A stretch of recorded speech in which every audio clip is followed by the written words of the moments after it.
నాన్నకే తెలియనంత గలీజ్ జాబ్ ఏం చేస్తున్నావు నువ్వు? It's confidential. ఈరోజు మన ముందుకు వచ్చేసింది జాక్ ట్రైలర్. సస్పెన్స్, థ్రిల్లింగ్ ఎలిమినేటర్తో రామ్ పోతినేని నటించిన ఈ మూవీ ట్రైలర్ ఇప్పుడు సోషల్ మీడియాలో వైరల్ అవుతుంది. ఈ ట్రైలర్ చూస్తుంటే ఇది ఒక ఓపెన్ యాక్షన్ మూవీ అని అనిపిస్తుంది. లీడ్ క్యారెక్టర్ జాక్గా రామ్ పోతినేని ఫుల్ ఎనర్జెటిక్ లుక్స్తో కనిపిస్తున్నారు.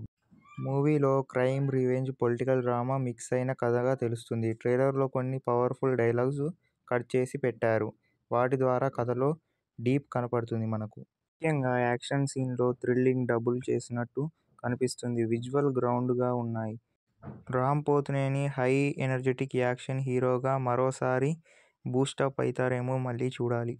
ఓవరాల్గా జాక్ ట్రైలర్ ఒక మాస్ యాక్షన్ థ్రిల్లర్ రౌడ్గా ఉంది. రామ్ పోతినేని అభిమానులు ఈ మూవీ కోసం చాలా ఎక్సైటెడ్గా ఎదురుచూస్తున్నారు. ఈ మూవీ థియేటర్లలో ఏ రేంజ్లో హిట్ అవుతుందో చూడాలి. మీకు ఒక ట్రైలర్ ఎలా అనిపిస్తుందో కామెంట్ బాక్స్లో తెలపండి. మరియు మరిన్ని రివ్యూల కోసం సబ్స్క్రైబ్ చేసుకోండి.